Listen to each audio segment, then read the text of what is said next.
திருவண்ணாமலையில் ஏராளமான வீடுகள் விடுதிகளாக மாறியுள்ளதால் அங்கு வசிக்கும் மக்களுக்கு வாடகை வீடு கிடைக்காத நிலை உள்ளது.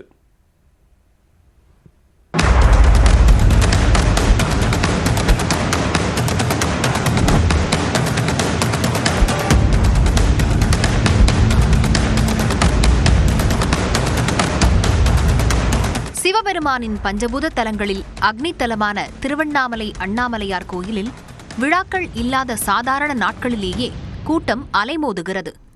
அதிலும் வார இறுதி நாட்கள் என்றால் திருவண்ணாமலை நகரமே களை கட்டும் அளவுக்கு பக்தர்களின் வருகை வெகுவாக அதிகரித்துள்ளது. தமிழ்நாடு மட்டுமின்றி ஆந்திரா, தெலங்கானா, கர்நாடக மாநிலங்களிலிருந்தும் ஏராளமானோர் வருவதால் கோயிலை சுற்றியுள்ள வீடுகள் பெரும்பாலானவை தற்போது விடுதிகளாக மாறியுள்ளன. மாத வாடகை மூலம் கிடைக்கும் வருவாயை பக்தர்களுக்கு நாள் வாடகைக்கு விடுவதன் மூலம் ஒரே வாரத்தில் பெற்றுவிட முடிவதால் வீட்டு உரிமையாளர்கள் வீடுகளை விடுதிகளாக மாற்றுவதாக கூறப்படுகிறது. இதனால் செங்கம் சாலை, பெரும்பாக்கம் சாலை, ரமணாசிரமம் எதிர்ப்புறம், வஉசி நகர், வேங்கிக்கால், அடி அண்ணாமலை உள்ளிட்ட இடங்களில் ஹோம் ஸ்டே என்ற பெயரில் வீடுகள் விடுதிகளாக மாற்றப்பட்டுள்ளன.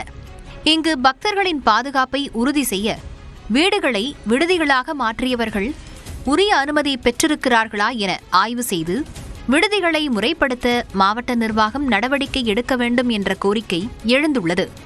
யார் தங்குகிறார்கள் என்று அந்த விடுதியில் அதனுடைய பதிவேடுகளில் அவர்கள் பெயர் இருக்கும். அதனுடைய நகலை தினசரி அது சம்பந்தப்பட்ட காவல்துறைக்கு அதனுடைய நகல் கொண்டு சேர்க்கப்பட வேண்டும். முறையான பதிவேடுகள் இப்படிப்பட்ட வீடுகளில் விடுதிகள் நடத்துவர்கள் பராமரிக்கிறார்களா என்றால் நிச்சயமாக வாய்ப்பு இல்லை. அது மட்டுமல்லாமல் அவர்கள் வாங்குகிற மின் இணைப்பு வர்த்தக மின் இணைப்பா அல்லது வீடுகளுக்கு வருகிற மின் இணைப்பா என்பதையும் மின்சாரத்துறையும் மாநகராட்சியும் கண்காணிக்க வேண்டும். இது ஒருபுறம் இருக்க, மாத வாடகைக்கு வீடு கிடைப்பது கடினமாக இருப்பதால் மக்களின் நிலையும் திண்டாட்டமாகியுள்ளது. வாடகை கிடுகிடுவென அதிகரித்ததால் அந்த அளவு தொகையை கொடுக்க முடியாமல் சிரமப்படுவதாக வாடகை வீட்டில் வசிப்பவர்கள் கூறுகின்றனர். வாடகை வீடு முதல்ல 1000-2000 தான் இருந்துச்சு. இப்போ கர்நாடகா ஜனங்களும் ஆந்திரா ஜனங்களும் வர்றதுனால இப்போ வாடகையும் அதிகமாக ஆயிடுச்சு. 8000-6000 எங்களால் கட்டவும் முடியல. அதனால வீடு ரொம்ப கஷ்டமாக இருக்குது, கிடைக்க மாட்டுது. ஒரு மாதம் உழைத்து கிடைக்கும் பணத்தில் பாதிக்கும் மேலாக வாடகைக்கே கொடுக்க வேண்டிய நிலைக்கு தள்ளப்பட்டிருப்பதாக திருவண்ணாமலை வஉசி நகரில் வாடகை வீட்டில் வசிக்கும் பூ வியாபாரி தெரிவித்துள்ளார். நான் வாடகை வீட்டில் ஒரு 30 வருஷமா இருந்தோம். அப்போ மாத வாடகை எங்களுக்கு 3000-4000 ரூபாய்க்குள்ளே இருந்து. இப்போ அவங்கள விட்டதுனால ஒரு நாளைக்கு 1000 ரூபாய் 500 ரூபாய் அப்படி ஆந்திராக்காரர் வாடகை விட்டாங்க.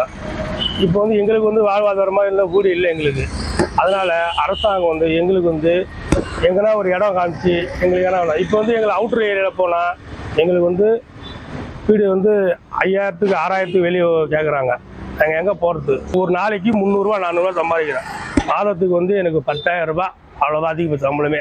வாடகையே என்னால் கொடுக்க முடியல. குறைந்த வாடகைக்கு வீடு கிடைக்காதவர்கள் நல்லவன்பாளையம், சமுத்திரம், ஏந்தல் போன்ற கிராமப்புற பகுதிகளுக்கு இடம்பெயரும் நிலைக்கு தள்ளப்பட்டுள்ளனர். எனினும் தற்போது அங்கும் வாடகை அதிகரித்துவிட்டதாக மக்கள் கூறுகின்றனர். இதனால் ஏழை எளிய மக்களுக்கான குடியிருப்புகளை அரசு கட்டித்தர வேண்டும் என்ற கோரிக்கை எழுந்துள்ளது. அதிகமாக பார்த்தா ஆந்திரா, தெலுங்கானா, கர்நாடகாவிலேருந்து நிறைய ஜனம் வர ஆரம்பிச்சதுனால என்னாச்சுன்னா இங்கே இருக்கிற வாடகை எல்லாமே ஏறி போச்சு. இப்போ என்னன்னா ஃபர்ஸ்ட் எல்லாம் பார்த்தீங்கன்னா 2000-3000 தான் ஒரு மாதம் பூரா ஒரு குடும்பம் செய்கிற அளவுக்கு வாடகை வாங்கிட்டு இருந்தாங்க திருவண்ணாமலையில். ஆனால் இப்போ என்னன்னா வார இறுதி நாட்களில் சனி, ஞாயிறு, திங்கட்கிழமெல்லாம் 3 நாள் சரியான ஜனம் வரதுனால அந்த ஒரு மாதம் வாடகை அந்த 3 நாளே எடுத்துறதுனால ஏழை எளிய மக்கள் ரொம்ப பாதிக்கப்படுறாங்க. ஏழை எளிய மக்களை பார்த்து ஒரு மாவட்ட நிர்வாகம் என்ன பண்ண ஒரு தொகுப்பு வீடு மாதிரி கட்டி அங்கே ஏதாவது வசதி பண்ணி விட்டா கொஞ்சம் நல்லா இருக்கும். திருவண்ணாமலை நகர் பகுதியில் சொந்த வீடு இல்லாமல் வாடகை வீட்டில் வசிக்கும் மக்களின் வாழ்க்கை சிறக்க அரசு வழிகாட்டுமா என்பதே எதிர்பார்ப்பாக உள்ளது. நியூஸ் 18 தமிழ்நாடு செய்திகளுக்காக செய்தியாளர் சதீஷ்.